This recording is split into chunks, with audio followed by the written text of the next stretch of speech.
Day 6 of Peaceful Health Insurance Claim Challenge. Technology നമ്മൾ യഥാർത്ഥ രീതിയിൽ ഉപയോഗിക്കണം, സ്മാർട്ടായിട്ട് നമ്മൾ ട്രാക്ക് ചെയ്യാൻ പഠിക്കണം. ഏതൊരു ഇൻഷുർ കമ്പനിക്കും നമ്മുടെ ഇപ്പോഴത്തെ കറൻറ്റ് സ്റ്റാറ്റസ് എന്താണെന്ന് അറിയാനുള്ളൊരവസ്ഥ നമ്മൾ ടെക്നോളജിയിലുണ്ടാവും. അതിനെക്കുറിച്ച് ഫുൾ ഡീറ്റെയിൽസ് നമ്മൾ അറിഞ്ഞിരിക്കണം. നിങ്ങളുടെ ആ ആപ്പിനെക്കുറിച്ച് നിങ്ങൾ ശരിക്കുമായിട്ട് പഠിച്ചിരിക്കണം. ആ ആപ്പ് എങ്ങനെയാണ് ഉപയോഗിക്കേണ്ടത്, അതിലൂടെ എങ്ങനെ കോൺടാക്റ്റ് ചെയ്യാം, ഇതിൻ്റെ ഓരോ ട്രാക്കിങ്ങും അറിഞ്ഞിട്ട് കറക്റ്റ് വ്യക്തമായിട്ടുള്ള അറിവോടെ അതിലൂടെ നിങ്ങൾ ട്രാക്ക് ചെയ്യാൻ വേണ്ടി പഠിക്കണം. ടെക്നോളജിയെക്കുറിച്ച് അറിവുണ്ടായിരിക്കണം.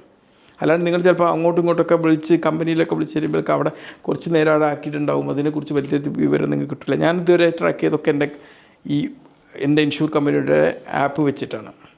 ആ ക്ലെയിം പ്രോഗ്രസ്സിനെ കുറിച്ചൊക്കെ നമുക്കറിയാൻ പറ്റും അതിലൂടെ. ഓക്കെ, അതിലൂടെ കോൺടാക്റ്റ് ചെയ്യാനുള്ള ഓപ്ഷൻ ഉണ്ട്. ഈച്ച് ബട്ടൺ എന്താണ് മെൻഷൻ ചെയ്യുന്നത് നമ്മൾ അറിഞ്ഞിരിക്കണം. അപ്പോൾ നിങ്ങൾക്ക് ഇൻഷൂർ ഉണ്ടെങ്കിൽ നിങ്ങൾ എത്രയും പെട്ടെന്ന് തന്നെ ഇൻഷൂർ കമ്പനീൻ്റെ ഒരു ആപ്പ് ഒന്ന് തുറക്കുക, എന്നിട്ട് എന്താണ് അതിൻ്റെ പ്രോഗ്രസ് എന്ന് തിരിച്ചറിയുക. ഓക്കെ.